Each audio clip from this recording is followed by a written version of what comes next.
The conflict of the ages is coming to a climax. Are you ready? We are in a period that's properly called the last days.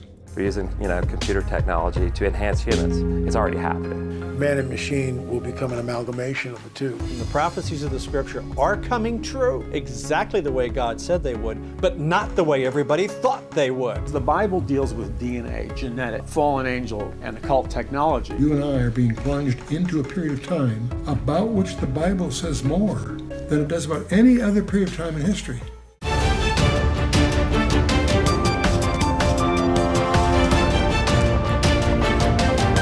Occupying Till He Comes at Southwest Prophecy Ministries. Hello, friends. This is Dane Rome, your announcer for today's Last Days Beacon program. Thanks for listening to us again on our podcast, and thank you for joining us. Just a reminder that these programs are supported by your gifts to this ministry. And if you'd like to contribute to this ongoing faith ministry, which deals with biblical prophecy and current events, simply go to our website to make that contribution. Our website address is www.swpm.us. You'll find a donate link on the homepage. The website address again is www.swpm.us. Thank you for your prayers and support for this faith ministry. On today's program, Dr. Dave Schnitker will be interviewing Josh Matriciano of Jeremiah Films. Josh has just produced a brand new film entitled The Last Religion. This film deals with the Antichrist, the image of the beast, the Singularity, and the Great Deception. Some of the prophetic scholars interviewed in this film include Chuck Missler, Paul McGuire, L.A. Marzulli, Hal Lindsey, and others. And now let's join Dave Schnitker and Josh Matriciano for today's informative discussion. Thank you, Dane. It is a great privilege to have Joshua Matriciano back with us on the program today and next week as well. This is program number 3 in our series as we talk about the brand new film that Joshua produced called The Last Religion. Joshua is a second-generation filmmaker with Jeremiah Films, a pioneering film company who produces Christian documentaries that are greatly insightful and often ahead of their time. He is the producer of this amazing new DVD entitled The Last Religion. And we are happy at our humble ministry to partner with Jeremiah Films to promote this excellent film. So Joshua, welcome back to the program today. Thanks, David. It's a pleasure to be here. Well, we're digging in a little bit more with greater detail to unpack the content of this film. What are the main themes that you try to explore in this film?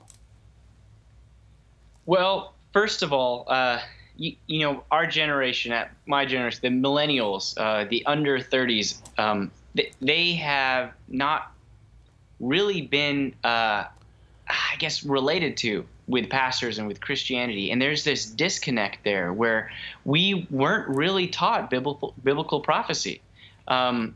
Marzulli makes a statement. He says, Hal Lindsey's The Late Great Planet Earth really changed our whole generation. And yet, since that has been preached, there's missing a generation. And another thing that L.A. Marzulli says is that, we've really failed your generation because we haven't taught you prophecy. Mm-hmm. And the goal for this film was really to take the prophecy of Revelation and the Bible and make it relevant to a generation that is very, plugged in. It's very technologically savvy. I feel like the more we get, the closer we get to the end of time, the closer we get to the end days that's prophesied in the Bible, the clearer these prophecies become. Because I feel like technology is actually just really opening up some of these prophecies so that we can understand them. Mm-hmm, mm-hmm. Yeah, this is definitely the plugged-in generation. I remember about a year and a half ago when there was this phone craze, and I'm trying to remember the name of it, but I would go to public parks nearby, and literally there would be dozens of people staring at their phones as they're playing this online video game. So they're really plugged into technology, but they're not necessarily plugged into truth. And so I see your film as an attempt to relate the technology of our day to the Word of God, and to basically say these are not separate issues. In fact, it is the technology itself that is another sign of the fulfillment of end times Bible prophecy. So I think it's definitely a worthy effort, and I agree that the millennials, for the most part, and perhaps it's an indictment on many churches that are not preaching and teaching Bible prophecy as perhaps they once did. And so I would concur that many millennials, whether they're in the church or not, really are not connecting Bible prophecy with the relevance of the day in which we live, where we have galloping technology, and they're tuned into that much more so than us, this baby boomer, and of course the great generation that preceded that. They're very technologically adept, but yet seem to be lacking in information and discernment. Is that pretty much what you're saying? Absolutely. And there's a lot of topics that, just aren't even covered that are important to people, to younger people, that pastors don't talk about. One of the themes that we bring up is the idea of the LGBT movement and how it is kind of moving the target for what it means to be a human.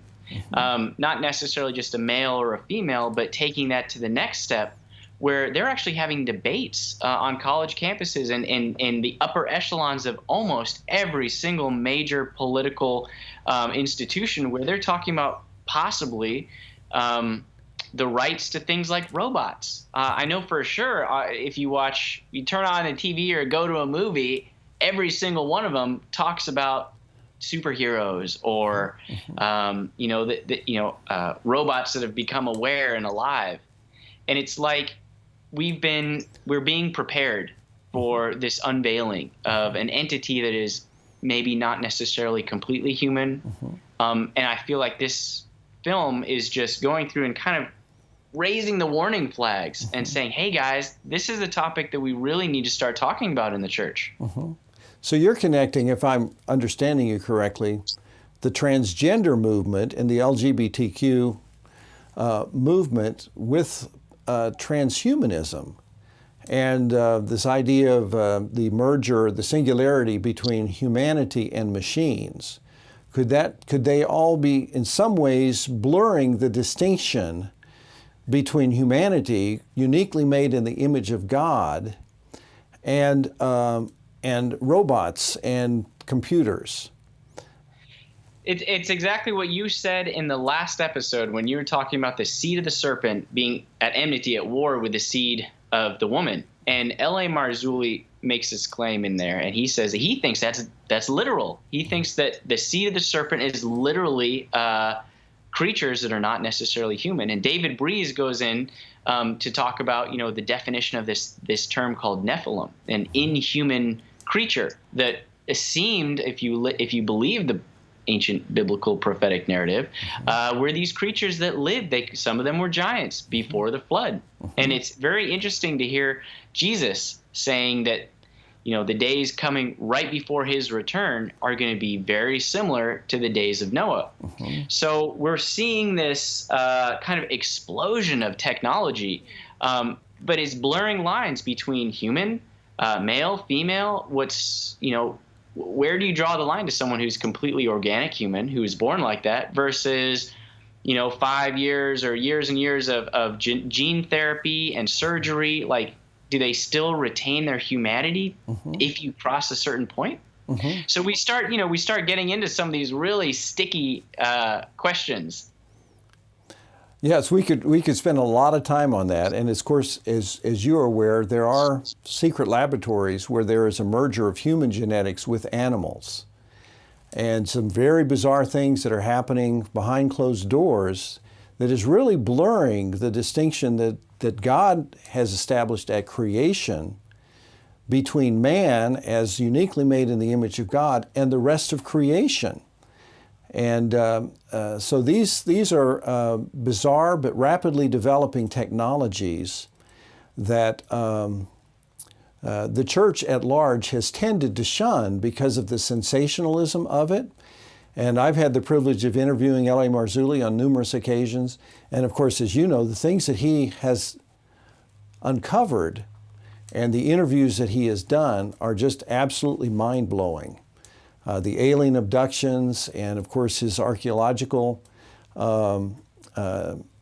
discoveries as it relates to Nephilim skulls and that kind of thing.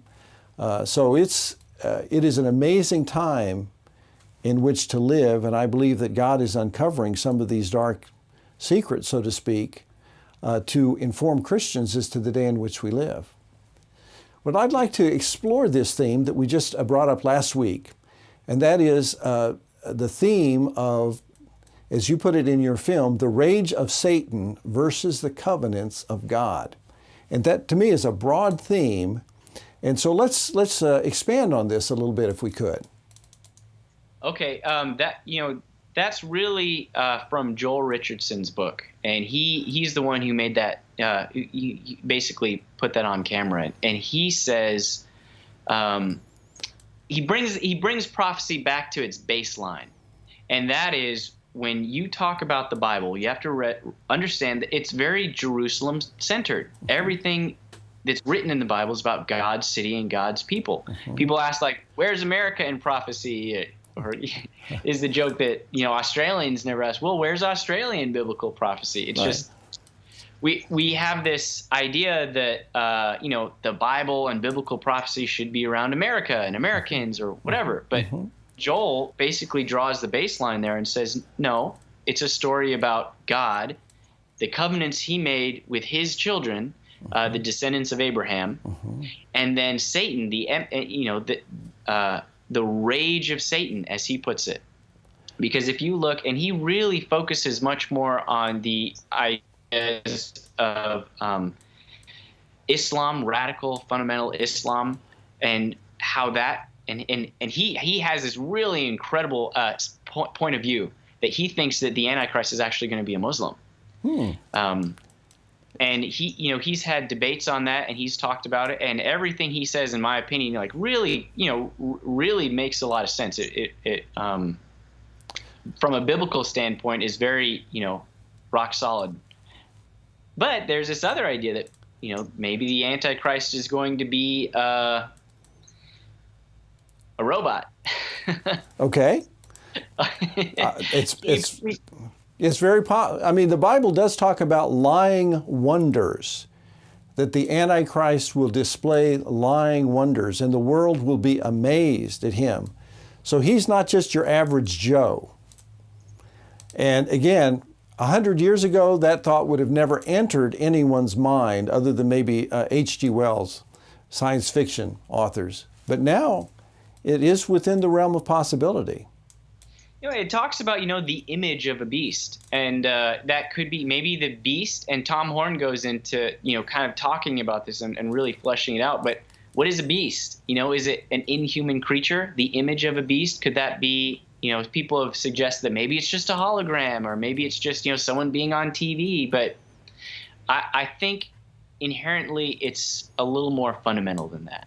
I think that when L.A. Marzulli says it's literally a war of the seed of the serpent versus the seed of the woman, that there is a genetic differentiation between those two. Well, let's explore a concept that perhaps we're just sliding into.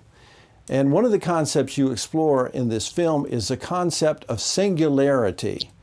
Now, we're not talking about singleness as opposed to being married here.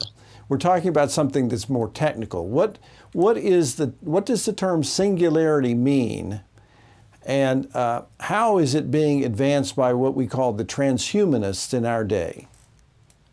So the idea of singularity is a coin really that was a term that was really coined by Ray Kurzweil, who is the director of Google. He basically says that at some point there is going to be strong artificial intelligence. And basically, it's like this series Westworld on HBO. It talks about robots becoming aware.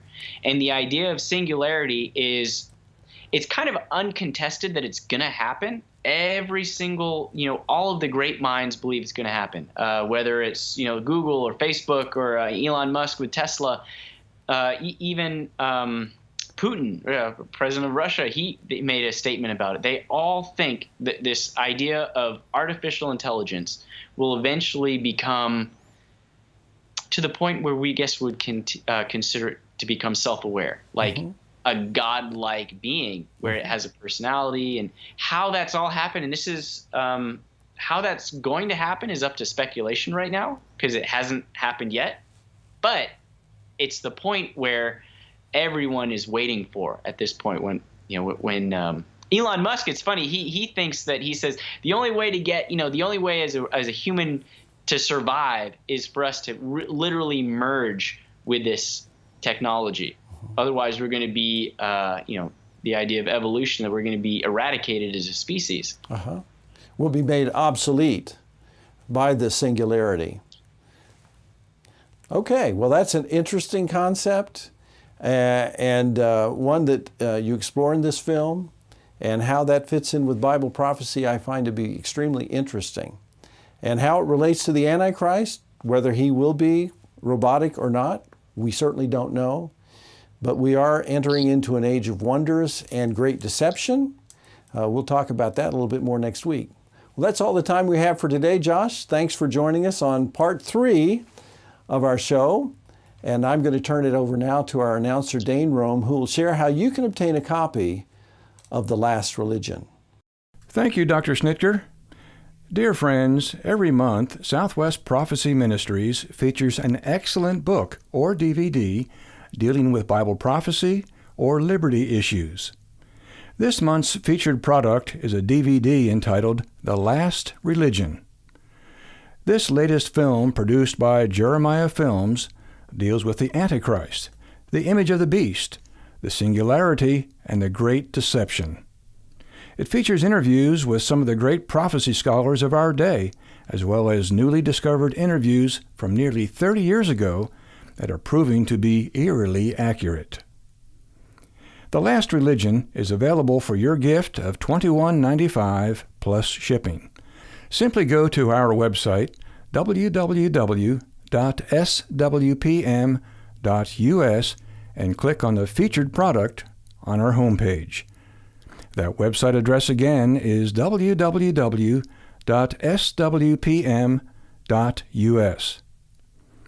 Please join us next week for another Last Days Beacon program brought to you by Southwest Prophecy Ministries. Until then, this is Dane Rome. Thanks for listening.